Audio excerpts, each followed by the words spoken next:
Esto es El Rollo de... Menos bla bla bla y más realidad.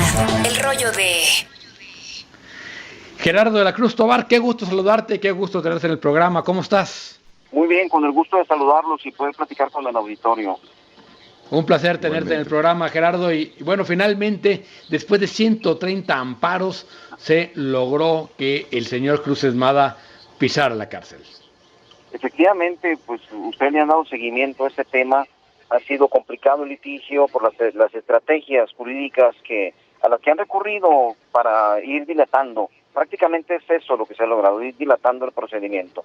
Pero finalmente esto fue lo que también nos sirvió como argumento a la hora de solicitar que se determinara una prisión preventiva. El que se advierte de su intervención, de su actuación, que no tiene la voluntad de someterse a la jurisdicción.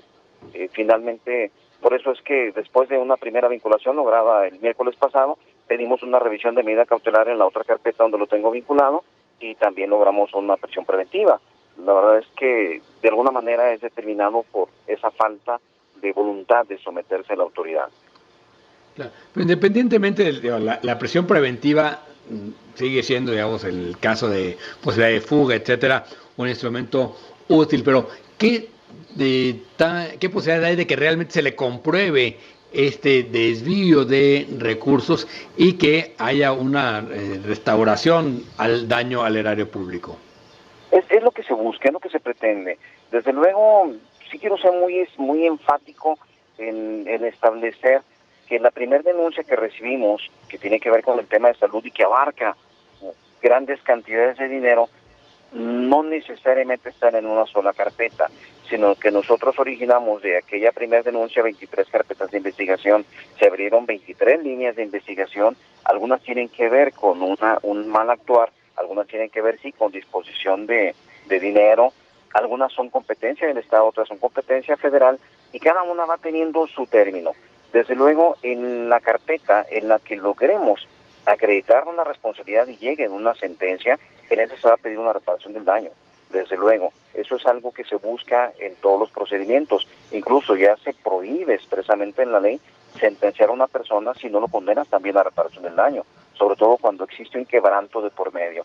Entonces, si en este momento lo hemos presentado una formulación de imputación y hemos pedido que se le vincule, es porque consideramos que tenemos elementos suficientes en esta etapa procesal para lograr tenerlo vinculado.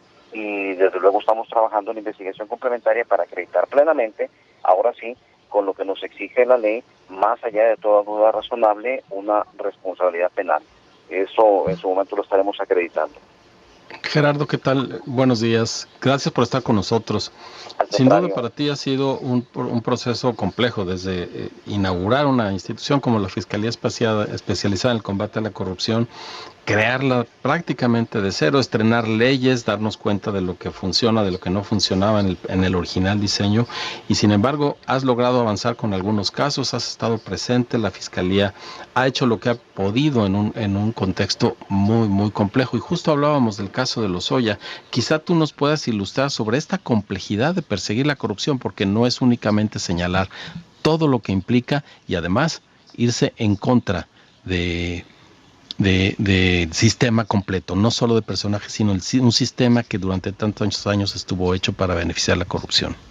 Sí, qué bueno que lo mencionas, la verdad me da mucho gusto que lo menciones, porque eso implica que lo tienes presente, que esta institución se ha estado trabajando para crearla desde cero.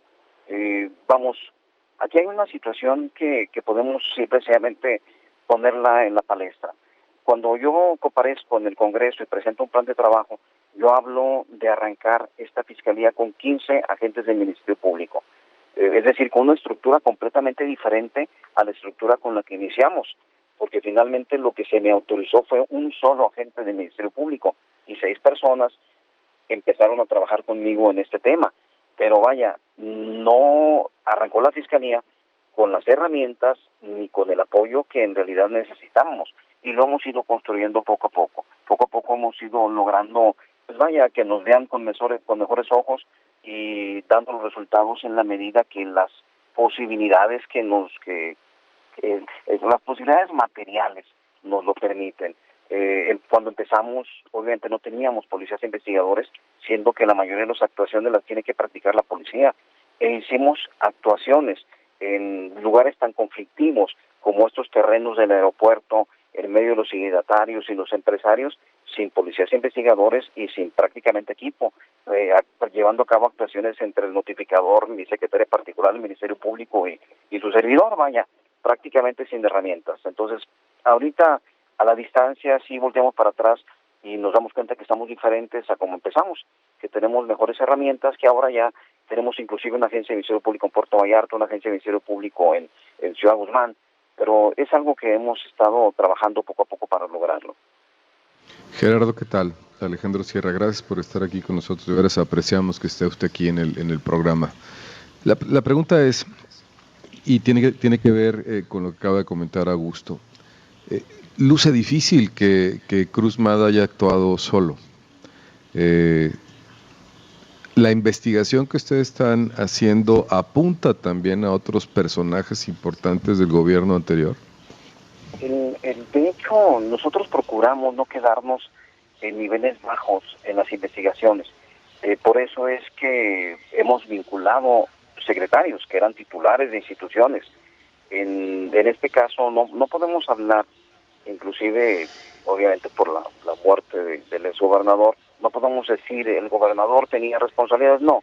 Si hubiera tenido alguna responsabilidad que se advirtiera, tengan por seguro que habríamos ido en contra de él. En realidad no se advierte de las actuaciones que una persona como el exgobernador haya tenido, de ese nivel haya tenido alguna responsabilidad. No quiere decir que no haya nadie más que pudiera tenerla, pero sí les aseguro que si hubiera alguien más del nivel que fuera, estaríamos yendo en contra de él. Pero una cosa es la responsabilidad política, Gerardo, que eso sin duda la tenía Claro. y fue castigado políticamente justamente en las elecciones, para eso son. Pero ¿hacen algún tipo de actuación para ver si el dinero, para seguir, digamos, la huella del dinero y ver dónde acabó ese dinero desviado? Sí, dentro de lo que nos permite la ley lo hacemos. Desafortunadamente nuestro sistema todavía no está tan fuerte como para llevar a cabo investigaciones completas, de una manera propia, siguiendo la huella del dinero. El pedir información del sistema bancario implica autorización desde jueces. No podemos directamente pedir a la Comisión Nacional Bancaria y de Valores. ¿Y la UIF no les ayuda? Claro, desde luego. Eso es un tema que que se tiene que trabajar mucho sobre esto. Y créanme que tenemos abierta investigación sobre enriquecimiento ilícito. Y estamos tratando de checar desde luego bienes, inversiones y todo esto. Pero esos no se han dado en el sistema, en la legislación, las herramientas necesarias para que esto se haga de una manera efectiva. Perfecto. Gerardo de la Cruz Tobar, fiscal anticorrupción del Estado de Jalisco, gracias por estos minutos para hacer las cosas y seguiremos en contacto para darle seguimiento a este caso, que es quizás el caso más emblemático en el Estado de Jalisco. Un abrazo, Gerardo. Un abrazo, cuídense, un saludo al auditorio. Gracias. Bueno, es Gerardo de la Cruz Tobar, fiscal anticorrupción del Estado de Jalisco. El primer gran, digamos, golpe fue ya lograr tener en la cárcel a Cruz Esmada. Lo que sigue es que realmente se esclarezca y, como hemos dicho aquí muchas veces, Augusto, que veamos las redes completas. Sí, la trama completa, porque si no, lo único que hacemos es sancionar al que el mismo sistema de la corrupción elige como chivo expiatorio, mientras los demás gozan de cabal libertad. Así es, exactamente así es.